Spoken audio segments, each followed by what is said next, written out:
Hi guys, welcome back to the channel. Welcome back to another episode of Nick Tan Chats, my magic and mostly mentalism review show. My name is Nick Tan, and on today's episode, we'll be taking a look at a book test, alright, called the Alice in Wonderland book test by Jonas.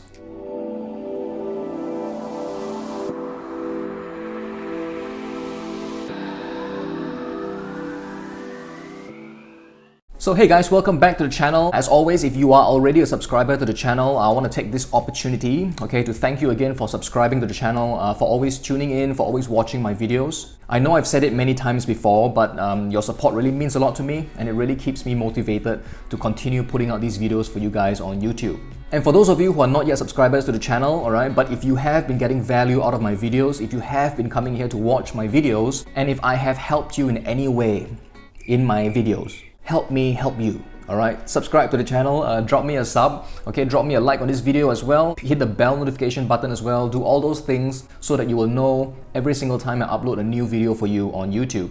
Also, in case you missed it, here's a little reminder for you. The Joe Miranda Intuition giveaway is still ongoing at this point in time. At that point in time when I did the video, I did not even realize that the Intuition pen, the marker, was going to be retailing at $199. And we're going to give that away. So if you're interested to pick that up for yourself, to take part in this giveaway, do head on to the Intuition review episode to find out all the details about how you can take part in this giveaway. You still have some time left. Also, I'd like to thank those of you who took the time to give me some feedback about my channel and the kind of videos that I do as well. Some of you have commented that the videos that I do tend to run for a little bit too long. I do apologize for that because, once I start talking about mentalism and magic and stuff, I can continue going on and on and on, So for this episode and for future episodes as well, I will try my best to keep them as condensed and as succinct as possible for your viewing pleasure. So on today's episode, we'll be talking about a book test. I previously did a rather, comprehensive episode about my opinions on book tests, the kind of book tests that I use in my show and my preferences for methods that I use in book tests. I did an episode sometime in mid-August, I think. Look up the Alchemist book test review episode. Over there, I list out all the book tests that I have and the kind of methods and approaches that I enjoy using. So in case you're not sure what a book test is, it's an effect where a book is used and a spectator is invited to open the book and to just think of any word they see in the book. And then you, as the performer, you're able to tell them what the word is. So over the years, I think many people have tried to come up with as many features as possible, and they've tried to cram as much stuff, as many methods and as many features as possible into just one book. Because, I suppose the train of thought is that it'll be really cool, to have like one book to rule them all. But in my opinion, in so doing, I think sometimes you complicate the method, you complicate things as well. In some cases, it's done pretty alright. They get the balance, pretty good. But for some book tests out there, I think it has gotten a little bit too complicated. They're very clever, but they are not books that I would use personally in my own show. Because in my own show, I don't really place the focus on the selection of the words. Once the word is chosen, and that's it, the books are out of play already, and I'm just focusing on doing the reveal of the words. As long as the method is deceptive enough, the method is sound, I'm not that concerned about how I get the word. I'm more concerned about how I reveal the word. To me, at least, that's where the entertainment is for the audience. Entertainment for us as mentalists comes in the first part, right? How we get the word. We find that part entertaining, but lay people don't. Anyway, I'm talking too much again, and this video is going to drag, so I'm going to just quickly get to it. So today, we're going to look at this Alice in Wonderland book test by Jonas. So with this book test, you are able to reveal words, obviously, but you're also able to do drawing duplications, and you're also able to kind of predict and kind of produce physical items if you so wish. So along with the book itself, the book test, you will also receive an instruction booklet. So this instruction booklet, it runs for about 30 or so odd pages long. Everything is laid out for you really clearly. The methods are all discussed in great detail. Luke will also give you tips on memory techniques as well, because I'll talk a little bit about that. You will need quite a bit of that for this book test. So physically, here's what the front cover looks like. The front cover and the back cover as well. So physically, the book has been designed to kind of look exactly like a paperback copy of Alice in Wonderland. And I think that the book is readable, so that makes it quite examinable. So there are a couple of effects that are possible with this particular book test, okay, and I'm going to tell you about them really briefly. For that, I'm going to use the contents page of the instruction booklet just to tell you about it. So the first effect is an effect called the first word. So in this effect, what happens is you hand the book to a spectator. They can page through the book. They will choose any page they like. They will then tell you, okay, verbally, they will tell you the page number that they are on.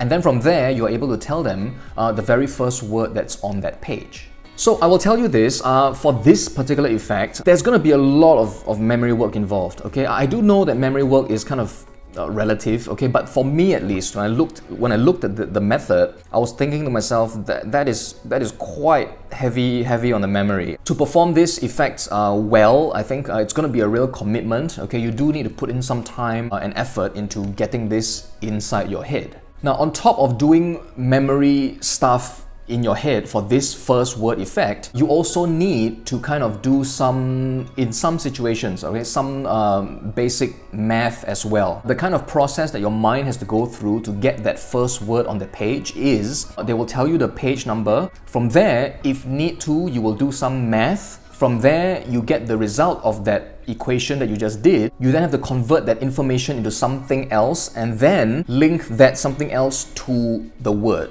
Okay, so it's going to be a little bit of a mental journey that you have to take once you hear the page number. The only other thing I will tell you is that while you have to go through all this trouble of getting the whole memory thing into your head, some of the reveals are going to be really short words. Some of the pages, the word that you reveal is the word I.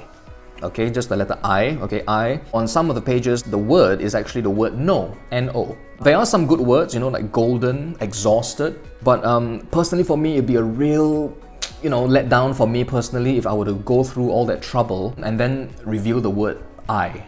Also, because of the way the effect is performed, they tell you the page number and then you tell them the word on the page. I don't think you can kind of frame it as a mind-reading effect. It comes across more as a memory effect, as though you've memorized the first word on every page, which ironically, it's not far from the truth.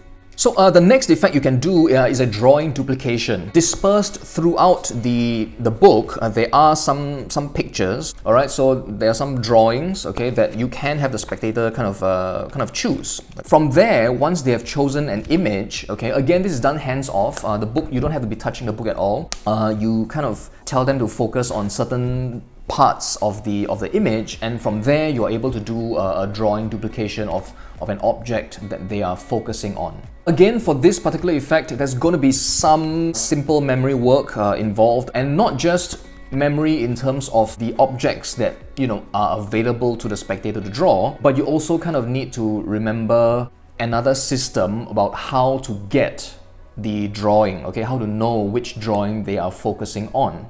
It's a method, it's an approach to performing the effect, and all of us have preferences for methods, okay? But personally for me, it's not a method that I'll be comfortable using because I think, for me at least, okay, again, this is just my opinion, I feel that it's a little bit risky, and I might not be able to get the information as well as I would like to. It's dependent on the spectator being able to behave a certain way with the book. Okay, so there's another effect here. Okay, this one uses something quite well known, I think, amongst most of you out there, you will know this. It's called the 1089 thing. If you know the 1089 little approach or gambit or trick, okay, it is also used in this book. Okay, so you will take the spectator through that whole process to generate a number. You will go to a particular page in the book, count down to a particular number of lines, and over there, you are able to reveal a piece of information as well. Now, this happens to be a noun, okay, an object. So you can kind of, if you wanted to, kind of produce the object magically if you like, okay? So they can be thinking of whatever object is there. You ask them what it is, they tell you what it is, and then you can kind of like produce it. You can do that if you wanted to. For me, what I think goes through a spectator's mind is they know that it did not magically appear, right? So you have to have prepared that object. So, well, if you kind of already prepared that object, then maybe the page selection wasn't so fair, and maybe you already knew, all that kind of things, start getting into their minds. For me at least, that's how I think a spectator would think. So it's entirely up to you if you just want to do a verbal review. You could also do a drawing duplication, which I think would be the way I would approach it rather than doing a physical production of an object. So next is something called the number word principle. Now this is something that I first came across in Luke Jonas's other book that he sent me previously called Away with Words. It's a clever system, you know, of kind of knowing a word based on a page that the spectator kind of lands on. It's kind of like an automatic way of linking words to numbers, hence the name of the technique, right? The number word principle. The thing is, as clever as it is, it only works for one section. Okay, one small section of the book. Okay, so you are either going to have to guide the spectator to that section somehow in order for you to be able to use the number word principle technique. Now, while I think it is a clever approach to revealing long words, or this number word principle, I do feel that some of the words are a little bit obvious to reveal. They are too closely linked to the method. I would personally feel a little bit guilty to reveal some of the words, but you may feel differently, okay, because it is a very nice hands-off method. There is also another handling for the number word principle on one single page as well, somewhere in the book. Okay, so again, if you're able to guide your spectator to that particular page using this version of the number word principle, they will turn to a page and you tell them to choose any paragraph on that page. Okay, so for example, if they choose the third paragraph, from there you tell them to think of a long, interesting word in that particular paragraph, and you're able to tell them the word that they're thinking of. So another effect that you can do on 3 of the pages in this book, there is a very special property.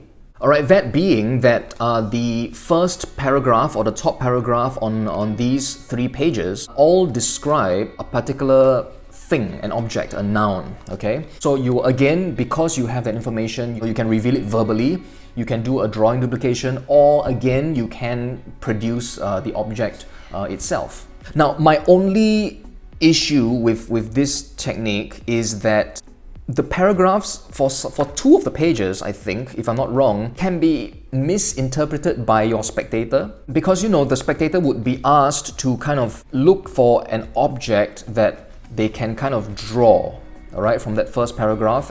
It's your way of kind of nudging them to select that particular false object. But looking at the paragraphs, there are kind of other options that the spectator might end up thinking about or drawing. Okay, so I'm not sure if it's the formulation of the words or the text in the paragraph itself, but personally for me, I can see myself drawing 1 or 2 other things that are on the false pages. So if you really want to use this approach, I think you might have to kind of do a little bit more verbal guiding or during the reveal, a bit more like fishing or pumping in order to ensure that you have the outcome that you want.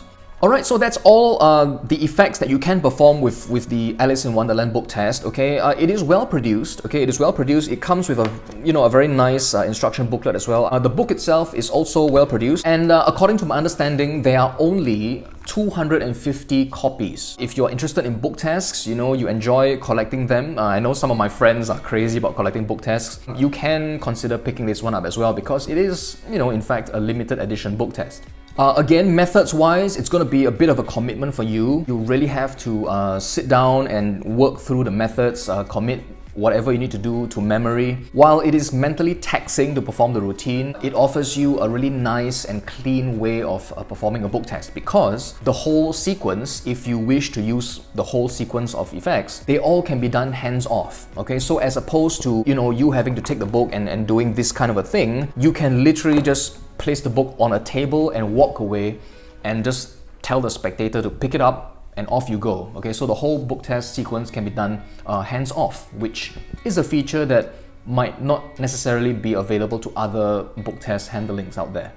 Alright, so I've tried to keep today's episode a little bit tighter. Okay, I do know that you guys are busy people. Again, I'd like to thank Luke Jonas for letting me have this copy to chat with you guys on this show. If you are interested to pick up a copy for yourself, I will leave the link in the description box down below. As always, guys, thank you so much for watching today's episode. I hope you got some value out of it. Take care of yourselves, have fun with your magic, and I will see you again on a future episode of Nique Tan Chats.